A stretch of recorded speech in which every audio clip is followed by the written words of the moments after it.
following the announcement from the Queen of Denmark that she will abdicate after 52 years on the throne. Apparently, there are questions about whether King Charles in the United Kingdom should do the same.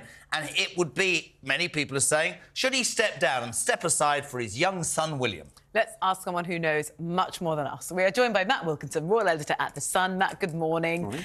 OK, where are these questions coming from?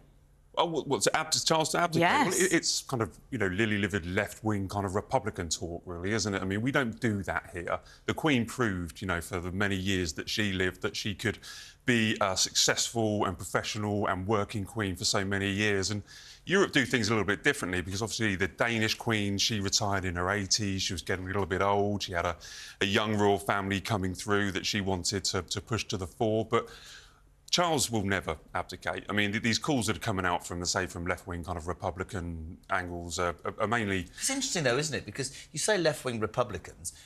The argument, just so I can put it out there, because I'm with you, I'm stronger than you. Everybody knows what my old man did, and it's never going to happen. It's all about birthright. It's just not going to happen. But they are saying, are they not, the younger generation, perhaps disenfranchised from the monarchy and perhaps not impressed, have watched stuff about the Crown and stuff like that, and maybe... time for sausage fingers to step aside, in his own words, and a younger generation. We know that's not going to happen. And I think we also should add to the caveat that the Queen of Denmark, I don't think, resigned because of a bad back. I think she resigned to give her son the job because there were rumours that he was playing around and she's trying to keep him and the Queen on side. Do you think that's true or not? Well, you might say that, but with what I think it's political, mate. That's actually, can I take that? That's two royal commentators who've said to you, we're not sure about your theory, Jeremy. I'm just saying, to me, it seems strange that a woman who's been Queen for 52 years after her Crown Prince son was accused of having an affair, apparently has decided to step aside, give him and his wife the job. I'm not saying it's true, but we might as well throw it out there. Why not? In Europe, things do work a little bit differently, don't they, with the monarchy? We see people changing hands, whereas here, I mean, the Queen set such an incredible example to her family to come. For Kate and William, though, from their perspective, presumably they wouldn't actually want this yet. What they want is a bit of family time, as much privacy as they can with the kids while they're still young. Well, 100%. If you think of William's children are very young, so George is only 10 years old and he needs another 10, 15 years before he really gets the grip of what his future role is going to be. And they're obsessed with their family, their privacy of the family. They've got a lovely little home currently in Windsor and it's all about driving their kids to school.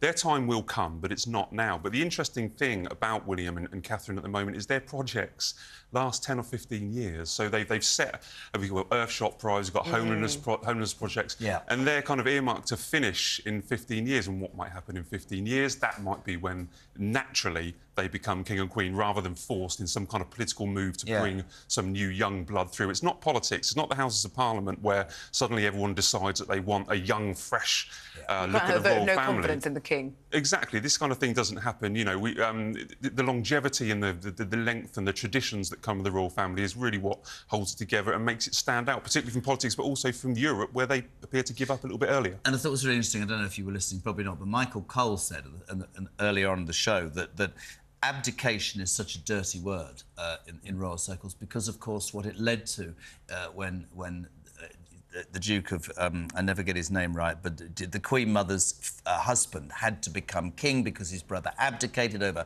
Mrs Simpson, the divorcee, and the Queen Mother absolutely always blamed that abdication for taking her husband so early because of the problems he felt, and Queen Elizabeth became Queen. I'm totally with you, Matt. It is never, ever going to happen, but it is interesting where this has come from and how it's gathered a bit of weight over the last few days. Well, yeah, 100%, because people want to have a pop at the royal family. Yeah. And this is an opportunity now when you've seen Denmark take this, make this move. And they, Queen Mary and, soon to be Queen Mary and King Frederick X, they're an exciting young couple. Yeah. They're good friends with Kate and William as well, by the way. They're, they're a good-looking couple, great bunch of kids, and they're a very interesting pair. So I can see where it comes from. But we do things differently here. And you're right about the Queen was hugely affected by the abdication. And Charles is very much, the Queen's son, and it's fed down to him. That's just not something that he'll ever do. do. But you know, I think this will disappear soon, hopefully, because people see Charles doing great work. He's doing wonderful work. He's full of energy and ideas, and we're watching a successful king at the moment. We're also looking today, tomorrow. You've said people want an opportunity for a pop at the royal family. They may be given one again because of these papers in the US related to Jeffrey Epstein may bring Prince Andrew again and his reputation into disrepute. You know, what's the worst case scenario? Can they bring it any further into disrepute? What does that look like? Well, can I defend Andrew a little bit on this? Please do, yeah. I mean, he's kind of almost served his sentence now, the last couple of years or the last decade. And I think what the House of York will be looking at when these documents come out is the other 170 associates of Jeffrey Epstein that haven't had the same storm of abuse that Andrew has had over the last, 10 years.